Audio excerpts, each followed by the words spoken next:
could give us more flexibility in running this, it'll be much appreciated, Okay. sir. Thank you very much. Kumari Susmita Dev. Thank you, Deputy Speaker, sir. I take your permission to speak from here. I would like to start by saying that for the last several days in this budget session, we've all debated the agrarian crisis, and the consensus that arose in this parliament is agriculture is one of the backbones of this nation, and I don't think any one of us present here in this august house can deny the fact that education is equally the backbone of this nation. The Right to Education Act was enacted by the UPA government. Education still remains a challenge.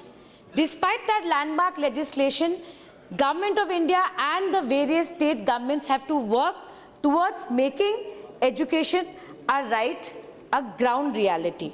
The Kothari Commission in 1966 had emphasized the fact that they wish to see 6% of the national income of this country should be invested in education. There is no doubt that today India, doesn't matter how many years, which party has ruled this country, but India has one of the lowest adult literacy rate and the general literacy rate even in the BRICS nation. Given the recommendations of Kothari Commission and given the fact that this nation agrees that education is the backbone of this country, the present government, I am sad to say, has deprived the Human Resource Ministry of allocations. Figures have been presented before this House. I would not like to take too much of time reiterating that, but the demand for grant by the Department of School Education and Literacy under HRD is some 69,794.50 crores. I know that there's a marginal increase, but I request the Finance Ministry to give it a better increment so that we can see improvement in this sector. Unfortunately, I have heard various ministers of this government repeatedly mention the northeastern states, but I am sad to see that the demand for the grants of the northeastern regions has declined to 3,925.20 crores in the 2015-16 budget estimate as opposed to 4,351 in 2014-15. I am happy to see, Deputy Speaker, sir, that the Department of Higher Education demand for grant has gone up. But should it be at the cost of school education and universal literacy that this nation believes in? Does it reflect the government's negligence towards education in the rural and remote areas? In the case of central assistance to state plans, all 9 schemes related to education has seen a decline.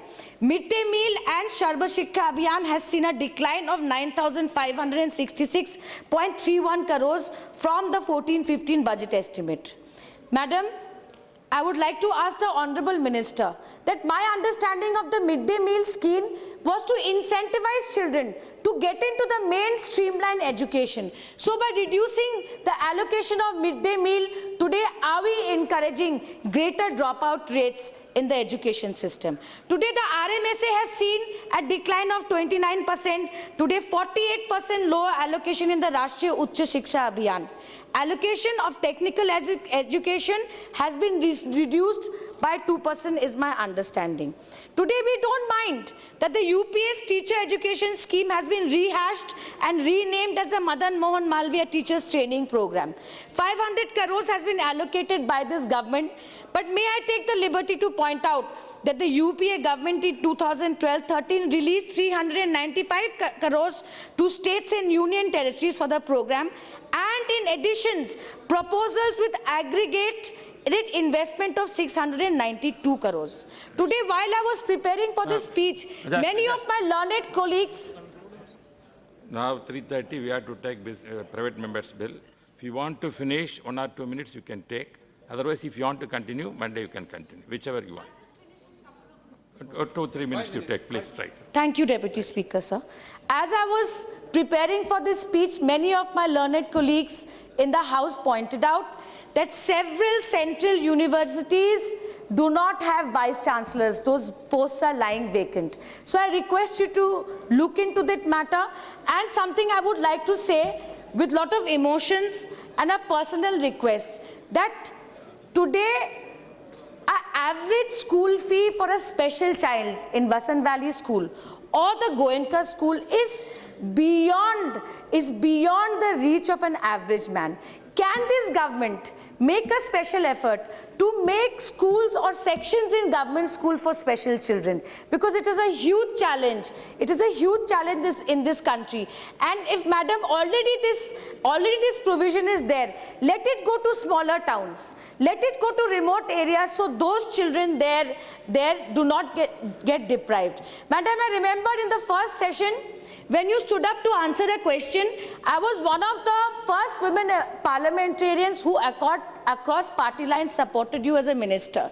But today when I started my search on the HRD ministry, I was sad to see that it almost looked like a charge sheet against you. That has been repeatedly coming in the media, whether it is about the NCERT chairman retiring, whether it is about the IIT Delhi director, whether it is about the FIUP, whether it is about the autonomy of the UGC, autonomy of the central universities, of MOUs with foreign collaboration being referred to the Home Affairs Ministry. Today, I don't say it as a criticism, but politics is about perception. Yesterday, I got a call from my constituency that the new registrar is going to be appointed in Assam University, Silchar. The first thing that the press reported is he is the state president, Assam state president of AVBP. That may not be the reason why Silchar Assam University has done it. But sitting here, you may not be aware, but these accusations are following you. So it is my humble request, and I don't say it to put you down, madam. I don't say it to put you down. Today you have helped. Today you have helped my Panchgram Kendriya Vidyalaya in Hailakandi district, which is a remote area, despite the fact that they owe money to Kendriya Vidyalaya Sangathan, you have allowed the admission process to continue. Bhai, मैं तारीफ कर रही हूँ, तारीफ तो सुनिए. Please.